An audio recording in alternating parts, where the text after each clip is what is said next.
C씨는 다른 형사재판을 받고 있는 중에 2차례나 음주운전을 했습니다. 좁은 골목에서 마주오는 차량과 교차 진행하는 과정에서 상대의 차량을 충격을 해서 2명에게 약 2주간의 치료가 필요한 상해를 입혔죠.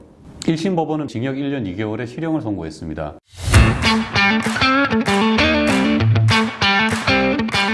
안녕하세요.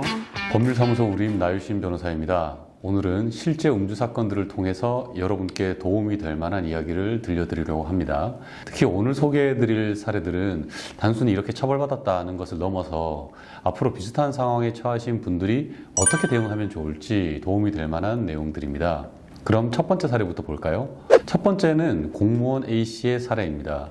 A씨는 격오지에서 근무하던 30살의 젊은 공무원이었는데요.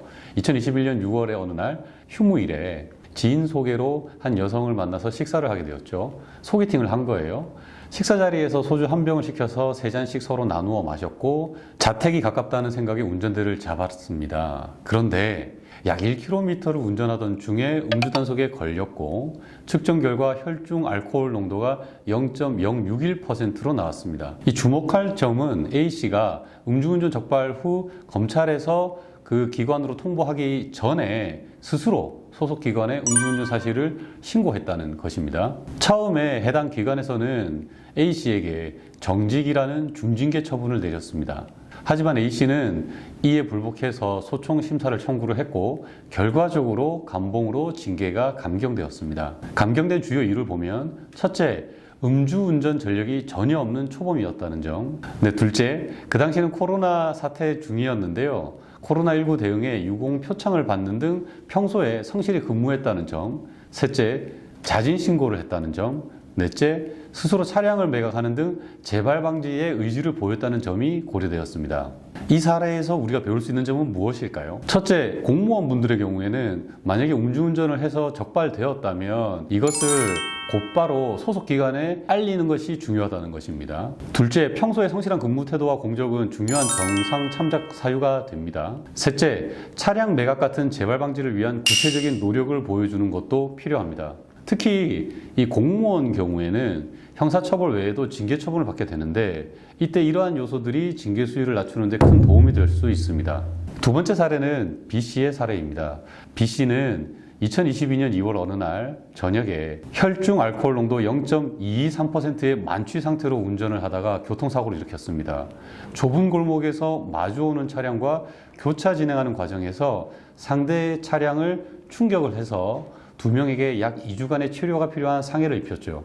1심 법원은 B씨에게 징역 1년 2개월의 실형을 선고했습니다. 판사는 B씨가 2000년에도 음주운전 중 교통사고를 일으켜 10세의 아동을 사망하게 한 전력이 있고 이후에도 2004년과 2019년 2차례 더 음주운전으로 처벌받은 점을 매우 불리하게 보았습니다. 하지만 2심에서는 집행유예로 형이 바뀌었는데요.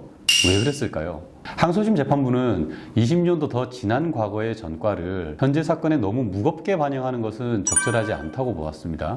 또한 B씨가 피해자들과 합의하여 피해를 회복했고 피해자들이 처벌을 원하지 않는다는 점을 중요하게 고려했습니다. 이 사례에서 주목할 점은 바로 어떻게 변론 방향을 잡을 거냐 하는 것입니다. 1심에서는 과거의 전과를 무겁게 보았지만 2심에서는 과거의 전과라도 너무 오래된 것은 현재 범행의 책임을 가중하는 데에 제한적으로만 고려된다고 보았기 때문이죠.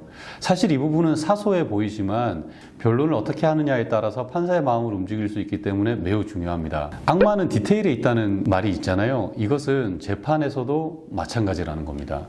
세 번째 사례의 주인공 C씨는 특히 조심해야 할 사례입니다. C씨는 다른 형사재판을 받고 있는 중에 2차례나 음주운전을 했습니다. 2021년 11월 15일에는 혈중 알코올 농도 0.091%로 적발되었고 불과 4일 후인 11월 19일에는 0.108%의 주치 상태로 운전하다가 교통사고까지 일으켰습니다. 1심에서는 징역 1년 6개월의 실형이 선고되었는데요. 재판부는 이 다른 사건, 즉 선행되고 있는 사건으로 재판받고 있는 중에도 음주운전을 반복했다는 점을 매우 부정적으로 평가를 했죠. 하지만 2심에서는 집행유예로 바뀌었습니다. 왜 그랬을까요? C씨가 피해자들을 위해 공탁금을 납부하고 자신의 차량을 처분하는 등 진정성 있는 반성의 모습을 보였기 때문입니다. 이 사례가 우리에게 주는 교훈은 명확합니다. 재판 중에는 특히나 절대로 추가 범행을 저지르면 안 된다는 것, 그리고 잘못을 했다면 진정한 반성과 피해 회복을 위한 구체적인 노력이 필요하다는 것입니다. 오늘 이 세 가지 사례를 보면서 내가 음주운전을 해도 집행유예로 선처를 받을 수 있을 것이라고 만연하게 생각하시는 분들이 계실까봐 제가 경고의 말씀을 드리면, 이 세 사례 사건 같은 경우에는 각각의 좀 특별한 사정들이 있었습니다. 그렇기 때문에 음주운전을 했고 차량을 팔기로 하고 피해자들과 합의를 했다라고 해서 무조건 다 집행유예가 나온다는 것이 아니라는 점을 꼭 명심하시기를 바라고요. 오늘 소개해드린 사례가 여러분들에게 좀 도움이 되셨으면 좋겠습니다. 지금까지 법률사무소 우림의 나유신 변호사였습니다. 고맙습니다.